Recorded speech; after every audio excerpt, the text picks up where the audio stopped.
Halo, Pak Pastur. Halo. Ya, selamat malam. Silakan. Selamat malam. Semangat. Shalom Pastur, saya mau tanya. Tadi kan diceritakan bahwa pesannya orang tuanya itu bapaknya meninggal ketika usia masih 11 tahun ya. Lalu Pastur sempat protes sama Tuhan, ya kan? Kenapa? Mungkin sakit hati atau bagaimana ya sama Tuhan, mungkin seperti itu ya. Nah, itu bagaimana kok bisa terjadi pemulihan yang saya rasa itu tidak gampang ya, karena kan itu kan orang tua kita. Ya, satu itu. Kedua, mungkin saya tadi nggak dengar ya, kenapa kok bisa, saya sebenarnya menegaskan lagi untuk pertanyaannya Pak Hadi, kenapa kok bisa lari ke Papua dan punya hati sama Papua?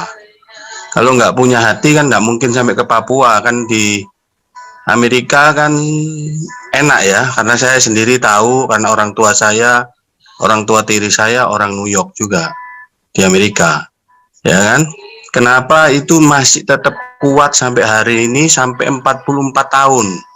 Itu bukan waktu yang sedikit, pasti banyak suka dan duka. Karena itu sudah hampir 34 lebih umur saya umur 48. Ya 44 tahun, luar biasa itu Pastor. Saya terinspirasi itu. Coba Pastor bagaimana supaya bisa memberkati kita semua. Terima kasih, Tuhan berkati. Yang pertama Pak, mengenai Bapak saya meninggal, dipanggil Tuhan. Memang beberapa tahun saya cari-cari figur Bapak dalam hidup saya, karena Bapak tidak ada. Saya cari dari kakak, saya punya kakak 4 tahun lebih tua dari saya cari dari dia, saya tidak menemukan.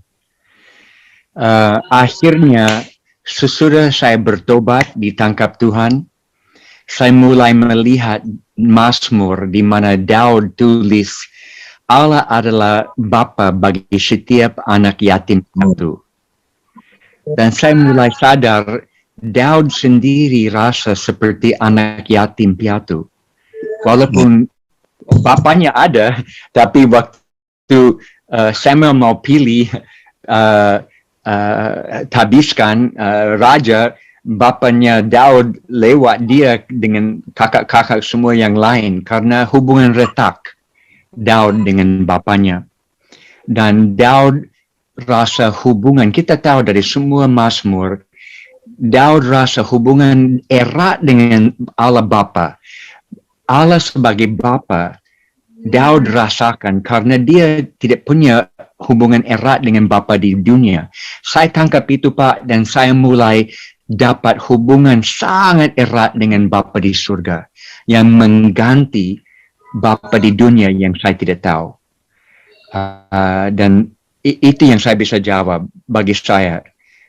Tuhan sendiri mengganti Bapa saya dengan hubungan sangat dekat yang masih bertahan dengan saya sampai hari ini.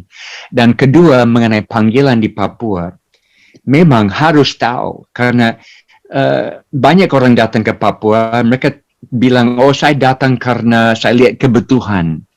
Ya itu oke, mereka tahan 1, 2, 3 tahun, waktu menjadi susah mereka angkat kaki dan pulang.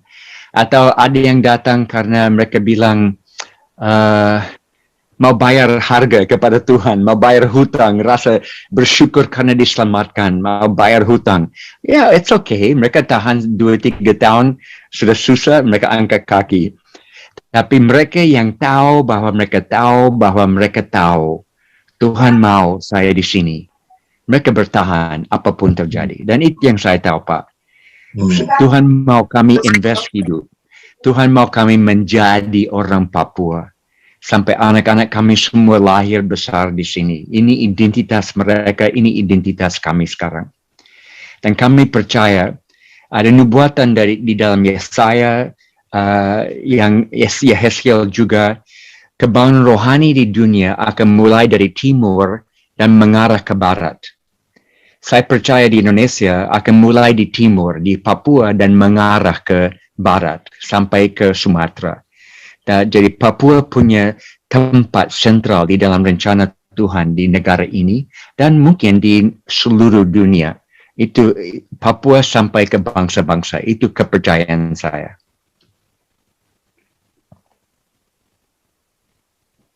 Bagaimana Pak Roni, sudah terjawab? Terima kasih. Yang ketiga tadi ya, Bu. Ini pertanyaannya masih banyak ini. Pak Rudi, Timothy juga mau tanya, siap-siap. Pak Sofyan juga, mungkin Pak Andi Suteja.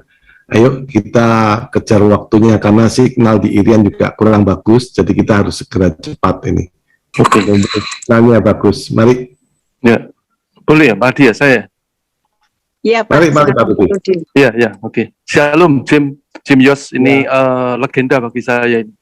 Kita dulu pernah jumpa kurang lebih 19 atau 20 tahun yang lalu di Bali. Tapi mungkin Jim lupa sama saya, tapi saya ingat. Ada satu pertanyaan ini untuk Jim ya.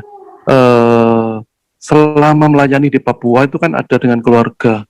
Apakah tidak pernah imannya itu naik turun atau konstan stabil terus sampai dengan detik ini, atau ada masa-masa di mana iman itu turun dan seperti putus asa melayani di Papua? Itu aja Jim. Thank you. God bless you. Ya, jelas Pak. Dalam 1, 2, 3 tahun waktu tidak ada hasil, kami berusaha tapi ada lawanan dari orang lokal. Memang rasa mungkin bisa lebih berhasil dalam pelayanan di Amerika atau di tempat lain. Tetapi saya lihat biasanya mereka yang bisa bertahan sampai 4-5 tahun, mereka they turn the corner.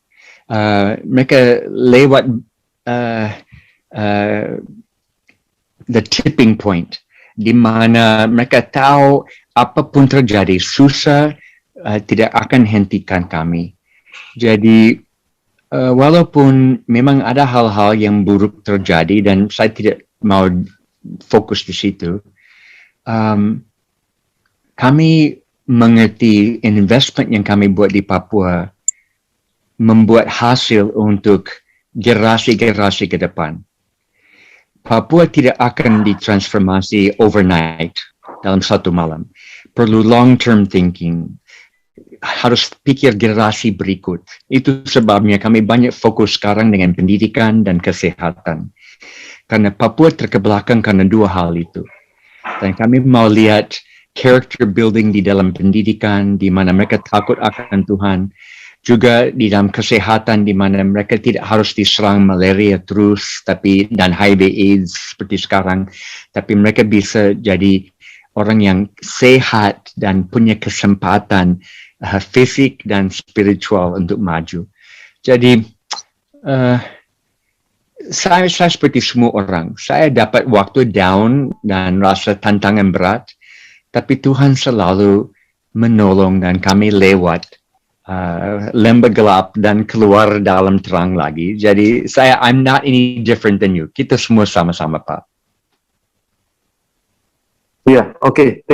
Thanks a lot, James. God bless you. Yeah. Always.